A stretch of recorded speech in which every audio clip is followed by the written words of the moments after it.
ଭୁଲବଶତଃ ଆମର ଜଣେ ମିଡ଼ିଆ ଭାଇଙ୍କ ଉପରେ ହାତ ଉଠି ଯାଇଥିଲା, ଯେଉଁଥିପାଇଁ କି ଆମେ ଆଜି ମିଡ଼ିଆ ପାଖରେ ବା ଅପମାନିତ ହେଉଛୁ ବା ଆମ ସଂଘ ହେଉଛି ବା ବାହାର ସମସ୍ତ କର୍ମକର୍ତ୍ତା ହେଉଥିବ ସରକାର ସ୍ତରୀୟ ହେଉ ଆମର ଅପମାନିତ ବୋଧ କରୁଛୁ। ଏବଂ ମୋର ଏଇଥିପାଇଁ କି ଆପଣମାନଙ୍କୁ ଡାକିକି ଜଣାଇବା ଅଛି ଯେ ଯେଉଁ ଭାଇଟିକି ମୋର ଟୁଲା ଭାଇ ବୋଲିକି ହାତ ଉଠି ଯାଇଛି ବା ଭୁଲବଶତଃ ତାଙ୍କ ଦେହରେ ବାଜି ଯାଇଛି, ସେ ଭାଇଟିକି ମୁଁ ମୋର ମିଡ଼ିଆ ବନ୍ଧୁମାନଙ୍କ ସାମ୍ନାରେ ମୋ ବ୍ୟବସାୟୀମାନଙ୍କ ତରଫରୁ ମୋ ତରଫରୁ ଆମେ କ୍ଷମା ପ୍ରାର୍ଥନା କରୁଛୁ। ଏଭଳିଆ ହେବା କଥା ନୁହଁ, ମାସ୍ ଦିହରେ ହେଇଯାଇଛି, ତେଣୁ ସିଏ ଆମକୁ କ୍ଷମା କରିଦିଅନ୍ତୁ। ଆଉ ମିଡ଼ିଆ ଭାଇମାନେ ଏଥିରେ ବି ଆମକୁ କ୍ଷମା କରିଦିଅନ୍ତୁ। ଜୟ ଜଗନ୍ନାଥ। ସମସ୍ତ ମୋର ସଂଘର କର୍ମକର୍ତ୍ତା ଆଉ ବ୍ୟବସାୟୀମାନେ ଆଉ ଗଣମାଧ୍ୟମର ସମସ୍ତେ ଆଜି ଯେଉଁମାନେ ଉପସ୍ଥିତ ଅଛନ୍ତି ଆଉ ଯେଉଁମାନେ ବାହାରେ ଅଛନ୍ତି ସମସ୍ତଙ୍କୁ ମୋର ଅଭିନନ୍ଦନ ଆଉ ସମସ୍ତଙ୍କୁ ଧନ୍ୟବାଦ ଦେବି ଆଜି ଏ ଉପସ୍ଥିତ ରହିଥିବାରୁ। ପ୍ରଥମ ଜିନିଷ ହେଉଛି ଆପଣ ଜାଣିଥିଲେ ଯେଉଁଦିନ ଆମର ହାତରେ ନିଆଁ ଲାଗିଯାଇଥିଲା ସେଠି ଗୋଟେ ବିଶୃଙ୍ଖଳା ପରିସ୍ଥିତି ସୃଷ୍ଟି ହୋଇଥିଲା। ସମୂହ ଗୋଟେ ଗଣ୍ଡଗୋଳ ବା ସଂଘବଦ୍ଧ ଦୁଇ ସଂଘ ବା ଯେଉଁ ମିଛ ସଂଘ କହିକି ଯେଉଁମାନେ ଆକ୍ରମଣ କରୁଥିଲେ, ଏଇ ଭିତରେ ଗୋଟେ ପବ୍ଲିକରେ ଯେଉଁ ବାଡ଼ିଆବାଡ଼ି ଗଣ୍ଡଗୋଳ ଚାଲିଥିଲା, ତା ଦେହରେ ଯେହେତୁ ସମୂହ ଗଣ୍ଡଗୋଳ ଥିଲା ତେଣୁ ସେଥିରେ ଭୁଲବଶତଃ ଆମର ଜଣେ ମିଡ଼ିଆ ଭାଇଙ୍କ ଉପରେ ହାତ ଉଠି ଯାଇଥିଲା, ଯେଉଁଥିପାଇଁ କି ଆମେ ଆଜି ମିଡ଼ିଆ ପାଖରେ ବା ଅପମାନିତ ହେଉଛୁ ବା ଆମ ସଂଘ ହେଉଛି ବା ବାହାର ସମସ୍ତ କର୍ମକର୍ତ୍ତା ହେଉଥିବ ସରକାର ସ୍ତରୀୟ ହେଉ ଆମର ଅପମାନିତ ବୋଧ କରୁଛୁ। ଏବଂ ମୋର ଏଇଥିପାଇଁ କି ଆପଣମାନଙ୍କୁ ଡାକିକି ଜଣାଇବା ଅଛି ଯେ ଯେଉଁ ଭାଇଟିକି ମୋର ଟୁଲା ଭାଇ ବୋଲିକି ହାତ ଉଠି ଯାଇଛି ବା ଭୁଲବଶତଃ ତାଙ୍କ ଦେହରେ ବାଜି ଯାଇଛି, ସେ ଭାଇଟିକି ମୁଁ ମୋର ମିଡ଼ିଆ ବନ୍ଧୁମାନଙ୍କ ସାମ୍ନାରେ ମୋ ବ୍ୟବସାୟୀମାନଙ୍କ ତରଫରୁ ମୋ ତରଫରୁ ଆମେ କ୍ଷମା ପ୍ରାର୍ଥନା କରୁଛୁ।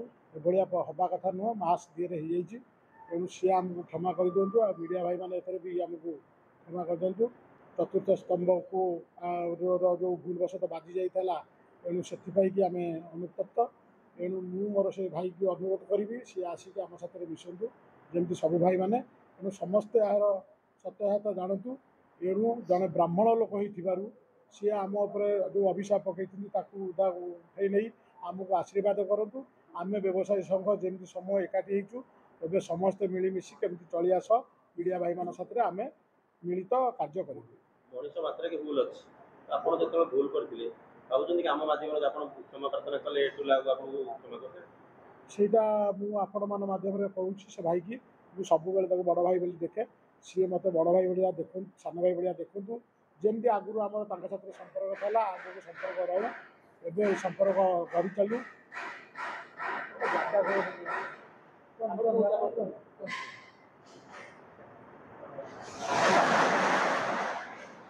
ଯୋଉ ମନମାଳିନ୍ୟ ହେଇଥିଲା ପୁଣି ମିଶିଯିବେ? ନାଇଁ, ସିଏ ତ ତାଙ୍କ ଭାଇ ତ ଆମର ମିଶାମିଶି ହେଇଯାଇଛି ତ ଜାଣିଛନ୍ତି। ନାଇଁ, ଅଲରେଡ଼ି ସେ ତ ଲେଖିକି ଦେଇଛନ୍ତି ଥାନାରେ, ମିଳାମିଶା ସରିଛି। ତେଣୁ ସେ ଭାଇକି ମୁଁ ଅନୁରୋଧ କରୁଛି ସେ 1 ନମ୍ବର ହାଟକୁ ଆସନ୍ତୁ। ମୋର ଯେଉଁ ଆଗରୁ ପୁରୁଣା ସମ୍ପର୍କ ଥିଲା ଆଗକୁ ସମ୍ପର୍କ ବଢ଼ୁ। ଏଣୁ ସେ ଭାଇକି ମୋର ଯେହେତୁ ବୟସ୍କ ଲୋକ, ଜଣେ ବୟସ୍କ ଲୋକ, ଆମ ଉପରେ ବହୁତ ସିନିୟରିଟି, ଆମେ ଭାଇଚାରା ରକ୍ଷା କରିକି ଆମ ପାଖକୁ ପହଞ୍ଚିବା ପାଇଁକି ମୁଁ ଅନୁରୋଧ କରୁଛି ଆପଣଙ୍କ ମାଧ୍ୟମରେ। ଆପଣ ତାଙ୍କୁ କୁହନ୍ତୁ ସେ 1 ନମ୍ବର ହାଟକୁ ଆସନ୍ତୁ। ଆମେ ବ୍ୟବସାୟୀ ହିସାବରେ ନିଶ୍ଚିନ୍ତ କ୍ଷମା ପ୍ରାର୍ଥନା କରୁଛୁ ଯେ ସେ ଜଣେ ବ୍ରାହ୍ମଣ ଲୋକ, ଆମକୁ ଆଶୀର୍ବାଦ କରନ୍ତୁ ମୁଁ ଆଗକୁ ବଢ଼ିବା ପାଇଁ।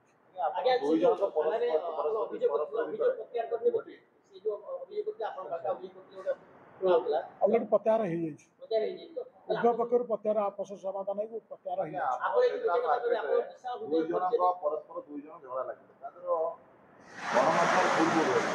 କୌଣସି ଭୁଲ ଗଣମାଧ୍ୟମରେ ନାହିଁ। ନାଇଁ, ସେ କ'ଣ ହେଇଛି ଆଜ୍ଞା, ବାହାର ଗୁଣ୍ଡା ଶ୍ରେଣୀରେ ଯେଉଁ 15 ଜଣ ଥିଲେ, ମୁଁ କେବେ ଟୁଲା ହେଇକି ଦେଖିକି ହାତ ଉଠେଇବି। ମୋ ହାତ ଯେତେବେଳେ ବାଜିଗଲା ସେ ବୁଲିଗଲେ, ସେତେବେଳେ ଦେଖିଲା ବେଳକୁ ମୁଁ ଟୁଲାଇ, ମୁଁ ଓଲଟି କୁଣ୍ଡେଇକି ଟୁଲାଇ ତମ ଦେହରେ ହାତ ବାଜିଗଲା। ମୁଁ ଆମର ଆଜି ଅଫିସର ଥିଲେ ସେଠି ପୋଲିସ, ମୁଁ ତାଙ୍କୁ କହିଛି ଭାଇକି ତମେ ନେଇଯାଅ, ତାଙ୍କୁ ବି ପଚାରିବେ, ସିଏ ବି ଏକଥା କହିବେ। କିନ୍ତୁ ଯେହେତୁ ଆଗକୁ ବଢ଼ୁଛି ସେତେବେଳେ ବଢ଼ିଛି, କିନ୍ତୁ ମୁଁ ତାଙ୍କୁ ଦେଖିକି ହାତ ବାଜିନି କି ଟୁଲା ହେଇକି ଚିହ୍ନିକି ହାତ ବାଜିନି, ଅଜାଣତରେ ହାତ ବାଜି ଯାଇଛି। ଯେତେବେଳେ ସେ ବୁଲିଗଲେ ମୁଁ ଭାବିଲି ତ 3 ଜଣ ଖଣ୍ଡେ ସଦାଗାଳି କରୁଛନ୍ତି ବୋଲିକି, ଇଏ ବୋଧେ ସେଇ ଲୋକ ବୋଲିକି, କିନ୍ତୁ ମୁଁ ପଛପଟୁ ଯେତେବେଳେ ହାତ ବାଜିଗଲା ସେତେବେଳେ ଦେଖିଲା ବେଳକୁ ଟୁଲାଇ। ମୁଁ ସେଠୁ ଟୁଲାଇକି କହିଲି ଭାଇ ଏଠୁ ଯାଆନ୍ତୁ ଭାଇ, ଆମେ ତ ଗଣ୍ଡଗୋଳ ଝଗଡ଼ା ହେଉଛି ଆପଣ ଏଠୁ। ଏଣୁ ମୁଁ ତାଙ୍କୁ କ୍ଷମା ପ୍ରାର୍ଥନା କରୁଛି। ଏଣୁ ଆପଣଙ୍କ ଦ୍ୱାରା ବି କରୁଛି। ଏଣୁ ବ୍ରାହ୍ମଣ ସମାଜକୁ ବି କରୁଛି, ଯେ ବ୍ରାହ୍ମଣକୁ ହାତ ଉଠିଥିଲା ସେମାନଙ୍କର ମୋ ଉପରେ ଅଭିଶାପ କି ନରେଇକି ଆଶୀର୍ବାଦ ରଖିବୁ। ନାଇଁ ସେଇଟା ତ ଆମେ ଆଗକୁ ଆପଣମାନଙ୍କ ଦ୍ୱାରା ପୁଣି ଗୋଟେ ଡକେଇବୁ। ଏଣୁ ଆମେ ବନ୍ଦ ଡାକରା ଦେବୁ। ଆମର କ୍ରାଇମବ୍ରାଞ୍ଚ ଯେଉଁ ତଦନ୍ତ ଭାରକୁ ଦେଇଛୁ, ତଦନ୍ତ ଭାର ନଦେଲେ ଆମେ ମୁଖ୍ୟମନ୍ତ୍ରୀଙ୍କୁ ଯାଇ ଦେଖା କରିବୁ। ଏଣୁ ପ୍ରକୃତ ଯଦି ଦୈବ ଦୁର୍ଘଟଣା ଲାଗିଥାଏ ତାହା ତ ଉପରବାଲାର କଥା। ଯଦି ପ୍ରକୃତ ତାକୁ ନିଆଁ ଲଗାଇ ଦିଆଯାଇଥାଏ, ଯେଉଁଠୁ ବାହାରିଛି ତାହା ପ୍ରମାଣିତ ହୁଏ, ତ ଆପଣ ଦେଖିଛନ୍ତି, ସେ ନିଜେ କହିଛନ୍ତି ଯେ ନିଆଁଟା ମୋରି ଦୋକାନକୁ ଲାଗିଛି ବୋଲିକି।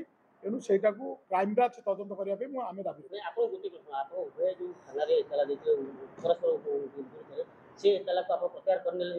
ଅଲରେଡ଼ି ଉଭୟ ପକ୍ଷ ଆମେ ଲେଖିକି ଦେଇଛୁ, ସମାଧାନ କରିଦେଇଛୁ। ତେଣୁ ଯେଉଁଟା ମୁଁ ସେ ଅନୁଭବ କରିଛନ୍ତି ଯେ ମୋର ଭୁଲ ଥିଲେ ବି ମୁଁ କିନ୍ତୁ ଭୁଲ ଜାଣିଶୁଣି କରିନି, ଅଜାଣତରେ କରିଥିଲି। ଏଣୁ ସେ ଅନୁଭବ କରିବାରୁ ବା ତାକୁ କିଛି ଲୋକ କହିଲେ ନାହିଁ ସେ ପଛପଟୁ ଆପଣ ଜାଣିପାରିଲେନି, ଯେଉଁ 2-3 ଜଣ ଆଗୁଆ ହେଇଥିଲେ ତାଙ୍କ ସଂଘ ଭାବି ସେ ହାତ ଉଠେଇଦେଲେ, କିନ୍ତୁ ବୁଲି ପାଇଲା ବେଳକୁ ଆପଣଙ୍କୁ ନିଜେ ସେ କହିଛନ୍ତି ଭାଇ ମୋର ଭୁଲ ହେଇଗଲା ବୋଲି ଜାଗା ଉପରେ ମୁଁ ତାଙ୍କୁ କହିଥିଲି। ସେ ଯେହେତୁ ତାଙ୍କର ହାତ ଉଠି ଯାଇଥିଲା, ରାଗ ଥିଲା, ସେ କହିଲେ। ତେଣୁ ଆମ ଭିତରେ ଉଭୟ ପଟେ ସମାଧାନ ହେଇଛି। ଆଲୋଚନା ହେଉଛି ବାହାରେ ଯେ ଗଣମାଧ୍ୟମ ମାଡ଼ ମାରିଲେ କିନ୍ତୁ ଗଣମାଧ୍ୟମ ଚୁପ୍ ରହିଛି, ଏଟା ଅଜାଣତରେ ରହିଛି ନା ଜାଣିଶୁଣି ପ୍ଲାନିଂ କରାହେଇଥିଲା? ଟୋଟାଲ ଅଜାଣତରେ। ତେଣୁ ଆଉ ଗୋଟେ କହୁଛି, ମୋର ବାଲିଯାତ୍ରା ଆମର 2006